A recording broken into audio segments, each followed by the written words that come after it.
Students, स्वागत है आप सभी का आपके अपने यूट्यूब चैनल इजी कैम पर। आज हम 10th की केमिस्ट्री का पार्ट नंबर 4 कवर करेंगे।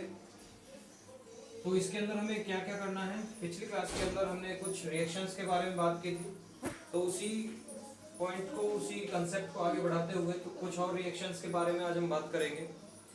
आज ये रिएक्शंस का जो पोर्शन है हमारा वो लगभग खत्म हो जाएगा। तो as you already know that पिछली क्लास के अंदर हमने किस रिएक्शन के बारे में बात की थी। हमने पिछली क्लास के अंदर कॉम्बिनेशन रिएक्शन, डीकंपोजिशन रिएक्शन और डिस्प्लेसमेंट रिएक्शन के बारे में बात की थी। तो आज हमें डबल डिस्प्लेसमेंट रिएक्शन के बारे में बात करनी है। डबल डिस्प्लेसमेंट रिएक्शन क्या होती है? सेम उसी कंसेप्ट पर बेस्ड जैसा कि हमने डिस्प्लेसमेंट रिएक्शन को पढ़ा था, लेकिन सबसे बड़ी बात उसमें निकल के ये आई थी कि वहां पर हमें मोर एलिमेंट और लेस, मोर रिएक्टिव और लेस रिएक्टिव एलिमेंट के बारे में बोला गया था, लेकिन यहाँ पर ऐसा कुछ भी नहीं होना। इसको हिंदी में बोला जाता है द्विविस्थापन अभिक्रिया।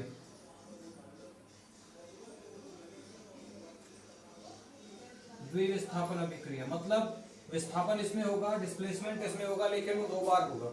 कैसे होगा? अगर हम ये कहें कि A B plus C D ये एक दूसरे के साथ मिलकर A C plus B D बनाएं, तो हम ये कह सकते हैं कि इस रिएक्शन के अंदर कहीं ना कहीं डिस्प्लेसमेंट हुआ है, और डिस्प्लेसमेंट भी हुआ है 2 बार। आप देख सकते हैं ए और सी एक दूसरे के साथ जुड़े हैं, जबकि बी और डी एक दूसरे के साथ जुड़े हैं। इसका मतलब हम ये कह सकते हैं कि अगर किसी रिएक्शन के अंदर एटम्स का या आयंस का एक्सचेंज हो, एटम्स और आयंस का अगर एक्सचेंज हो रहा है किसी रिएक्शन के अंदर, तो उस रिएक्शन को हम डबल डिस्प्लेसमेंट रिएक्शन की कैटेगरी में रखते हैं। द्विविस्थापन अभिक्रिया उसे बोला जाता है। तो याद रहे, जब भी यहां पर आप किसी भी ऐसे कंसेप्ट को नहीं लगाएंगे कि भाई कोई ज्यादा रिएक्टिव एलिमेंट होगा, कोई कम रिएक्टिव एलिमेंट होगा तो ये रिएक्शन होगी, जी नहीं, बिल्कुल भी नहीं। अगर किसी 2 कंपाउंड्स के बीच में, किन्हीं 2 कंपाउंड्स के बीच में, किन्हीं 2 यौगिकों के बीच में आपस में उनके आयंस का, उनके एटम्स का एक्सचेंज हो रहा है, म्यूचुअल एक्सचेंज हो रहा है, दोनों के बीच में आपस में स्थानांतरण हो रहा है, तो उस रिएक्शन को, उस अभिक्रिया को हम डबल डिस्प्लेसमेंट की कैटेगरी में रखते हैं। अगर इसके हम एग्जांपल की बात करें तो एग्जांपल आप देख सकते हैं Na2SO4 प्लस BaCl2 रिएक्शन होने के बाद हमें क्या मिलता है? हमें मिलता है BaSO4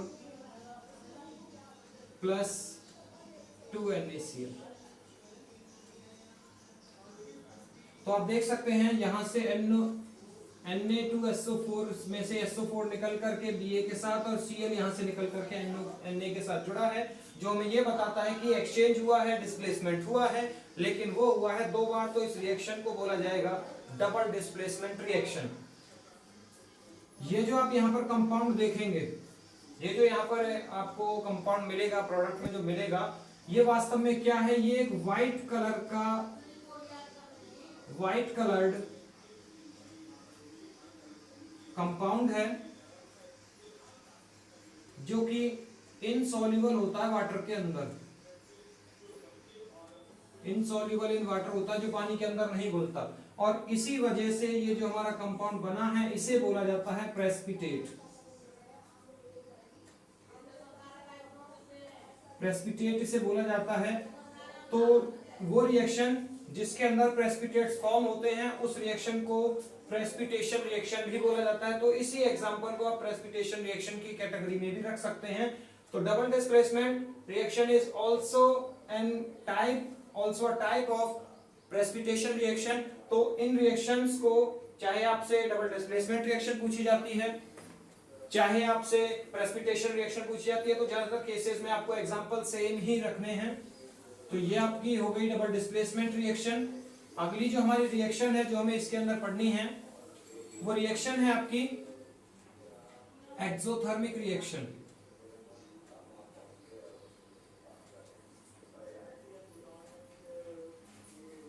एक्सोथर्मिक रिएक्शन जिसे हिंदी में बोला जाता है ऊष्माक्षेपी अभिक्रिया।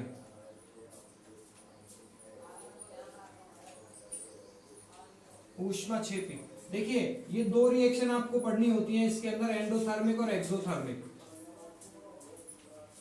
इन दोनों रिएक्शंस को आप इनके नाम से बड़ी आसानी से याद रख सकते हैं। मैंने आपको पहले भी बता दिया है कि थर्म वर्ड अगर आपको कहीं पर मिल रहा है तो उसका सीधा सा रिलेशन होता है हीट से, और इसके साथ में लगा हुआ है EX और इसके साथ में लगा हुआ है EN। इस EX को आप याद रखिए एक्सिट से, और एक्सिट का मतलब होता है बाहर निकलना। ऐसे ही EN का मतलब होता है एंट्री, और एंट्री का मतलब होता है अंदर आना। तो इसी तरह से ऐसी रिएक्शन जिसके अंदर हीट एग्जिट होती है, निकलती है, उस रिएक्शन को एक्सोथर्मिक रिएक्शन, और जिसके अंदर हीट की एंट्री होती है, मतलब जिस रिएक्शन को कंप्लीट कराने के लिए हीट चाहिए होती है, उस रिएक्शन को एंडोथर्मिक रिएक्शन बोला जाता है। हिंदी में इसे बोला जाता है ऊष्मा शोषी अभिक्रिया।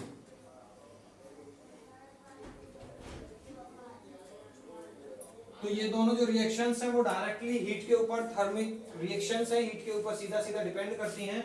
जिसके अंदर हीट बाहर निकलती है रिएक्शन के दौरान, उस रिएक्शन को एक्सोथर्मिक, एंड जिसके अंदर हीट हमें चाहिए होती है, देनी पड़ती है ताकि वो रिएक्शन कंप्लीट हो, उन रिएक्शंस को हम एंडोथर्मिक रिएक्शन की कैटेगरी में रखते हैं। फॉर एग्जांपल दोनों का एक एक एग्जांपल देख लेते हैं। पहला एग्जांपल हमारा एंडोथर्मिक रिएक्शन का, तो याद रहे आपने एक एग्जांपल पढ़ा है फोटोसिंथेसिस। फोटोसिंथेसिस क्या है? जिसके अंदर कार्बन डाइऑक्साइड और water in the presence of sunlight and chlorophyll to form glucose and oxygen, ये फॉर्म होता है। तो यहां पर आप देख सकते हैं कि ये रिएक्शन सनलाइट की प्रेजेंस में हो रही है। कहने का मतलब ये है कि ये रिएक्शन बगैर सनलाइट की प्रेजेंस के कंप्लीट नहीं हो सकती। So we can say that sunlight और heat is necessary for that process. So this reaction, this example is of endothermic reaction. अगर हम बात करते हैं एक्सोथर्मिक रिएक्शन के एग्जांपल की, तो वो हो जाएगा जिन भी चीजों को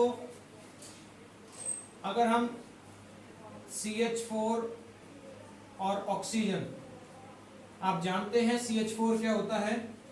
मीथेन को बोला जाता है।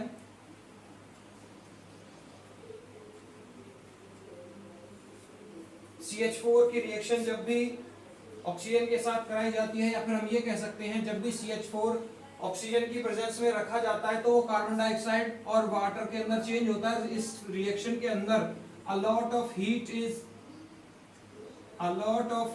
is released along with these products।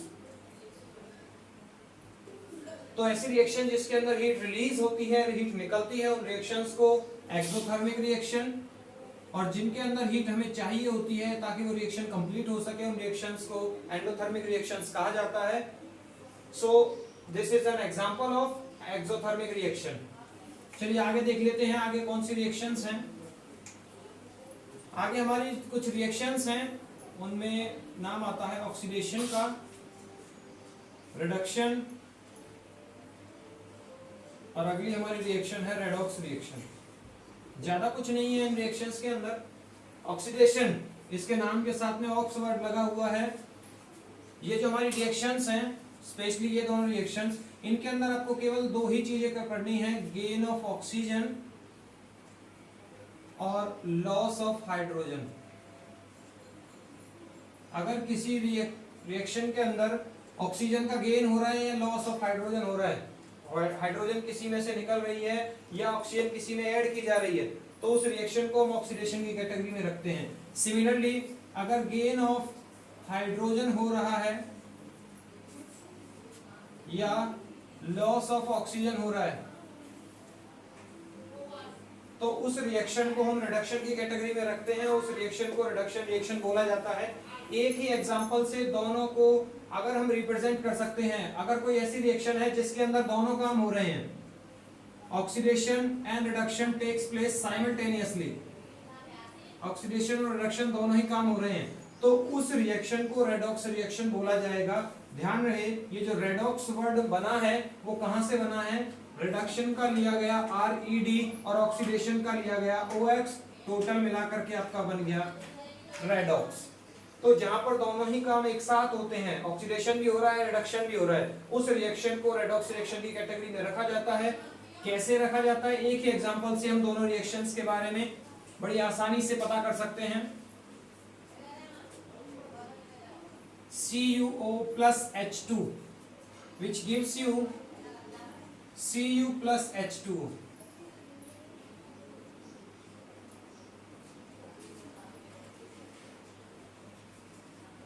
देखिए क्या हो रहा है, आपको बोला गया ऑक्सीडेशन की कंडीशन क्या है। ऑक्सीडेशन की कंडीशन है कि किसी के अंदर या तो ऑक्सीजन का गेन हो रहा हो या हाइड्रोजन का रिमूवल हो रहा हो। तो देखिए क्या हो रहा है, अगर हम हाइड्रोजन को एक अलग एलिमेंट मान ले A, तो प्रोडक्ट में हम क्या देख रहे हैं कि ऑक्सीजन इसके साथ जुड़ा हुआ है। इसका मतलब ये है कि ऑक्सीजन के अंदर, हाइड्रोजन के अंदर ऑक्सीजन का एडिशन हुआ है, इसका मतलब इसका हुआ है ऑक्सीडेशन।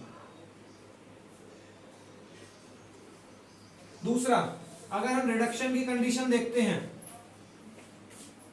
रिडक्शन की अगर हम कंडीशन देखेंगे तो रिडक्शन की कंडीशन कहती है या तो ऑक्सीजन का रिमूवल हो रहा हो या फिर हाइड्रोजन का एडिशन हो रहा हो। आप देख सकते हैं यहाँ पर कॉपर के साथ में ऑक्सीजन प्रेजेंट था, लेकिन प्रोडक्ट जब फॉर्म हुआ तो कॉपर अकेला था, इसका मतलब उसमें से ऑक्सीजन का रिमूवल हुआ है, इसका मतलब इसके अंदर कॉपर का हुआ है रिडक्शन, कॉपर ऑक्साइड का रिडक्शन होकर कॉपर फॉर्म हुआ है। इसका मतलब हम ये कह सकते हैं कि यहाँ पर रिडक्शन की प्रोसेस भी कंप्लीट हुई है। और जैसा कि आपको बताया गया, अगर किसी रिएक्शन के अंदर दोनों काम एक साथ हो रहे हैं, ऑक्सीडेशन भी हो रहा है, रिडक्शन भी हो रहा है, तो उस रिएक्शन को हम रेडॉक्स की कैटेगरी में रखते हैं। This reaction is also called redox reaction. तो यहां से आपको क्वेश्चन पूछे जाने की संभावनाएं क्या होती हैं, जैसा कि आपके एनसीईआरटी की बुक के अंदर बहुत सारे क्वेश्चन दे रखे हैं, क्या तरीका रहता है क्वेश्चन पूछे जाने का, किस तरह से आपको क्वेश्चन यहां से पुट किया जाता है। आपसे पूछा जाएगा कोई रिएक्शन आपको दे दी गई जैसे AO plus B which gives you BO plus A। आपसे क्वेश्चन क्या पूछा जाएगा, आपको बोला जाएगा इनमें से बताइए कि किसका ऑक्सीडेशन हुआ है, किसका रिडक्शन हुआ है, क्या एग्जांपल, इस एग्जांपल को हम रेडॉक्स की कैटेगरी में रख सकते हैं। तो आपको ध्यान क्या देना है, आपको ध्यान देना है वो कंडीशंस जो ऑक्सीडेशन के लिए और रिडक्शन के लिए कंपलसरी हैं। ऑक्सीडेशन के लिए गेन होना चाहिए ऑक्सीजन का या लॉस होना चाहिए हाइड्रोजन का। सिमिलरली रिडक्शन के लिए गेन होना चाहिए हाइड्रोजन का और लॉस होना चाहिए ऑक्सीजन का। कंडीशंस चेक कीजिए, किसके अंदर ये कंडीशंस पूरी हो रही हैं, उसी हिसाब से आप बता सकते हैं कि किसका ऑक्सीडेशन हो रहा है, किसका रिडक्शन हो रहा है। याद रखिए कुछ ऐसे भी एजेंट होते हैं जो अपने अंदर कोई ऐसा बदलाव नहीं करते, लेकिन वो इस काम को कराने में बिलीव करते हैं, जो इस काम को कराने में सपोर्ट करते हैं, उनको क्या बोला जाता है। अगर कोई किसी का ऑक्सीडेशन करा रहा है, कोई ऐसा एलिमेंट है जो दूसरे का ऑक्सीडेशन करा रहा है, तो उस एलिमेंट को, उस कंपाउंड को ऑक्सीडाइजिंग एजेंट बोला जाएगा।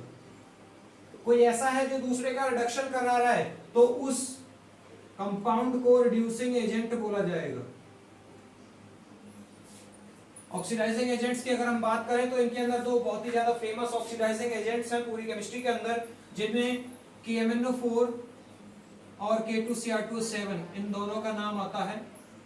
आपका पोटेशियम परमैंगनेट और पोटेशियम डाइक्रोमेट, ये दो ऑक्सीडाइजिंग एजेंट हैं जो पूरी केमिस्ट्री के अंदर बहुत ही ज्यादा फेमस हैं, यूज किए जाते हैं। जो रिड्यूसिंग एजेंट के तौर पर आप कोई भी अल्कोहल या फिर वाटर का यूज किया जाता है जनरली रिड्यूसिंग एजेंट के तौर पर। तो ये कुछ रिएक्शंस थी जिनके बारे में आज हमने देखा। हमने डबल डिस्प्लेसमेंट रिएक्शन के बारे में, उसके अलावा एक्सोथर्मिक एंडोथर्मिक रिएक्शन के बारे में। अच्छा एक चीज और है कि आपके एनसीईआरटी बुक के अंदर एक बहुत ही ज्यादा अच्छा क्वेश्चन दे रखा है। क्वेश्चन क्या है, respiration is also called exothermic reaction. Respiration is called exothermic reaction.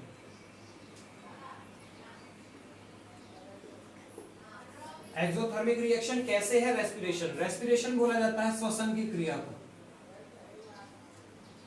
श्वसन क्रिया क्या होती है, जो हम सांस लेते हैं उस दौरान हमारे शरीर के अंदर जो भी काम होता है पूरा, उस सभी को रेस्पिरेशन की कैटेगरी में रखा जाता है। तो वो जो पूरी प्रोसेस है वो एक एक्सोथर्मिक रिएक्शन का एग्जांपल है। कैसे है, इस चीज का एक्सप्लेनेशन आपको यहाँ मिल जाएगा।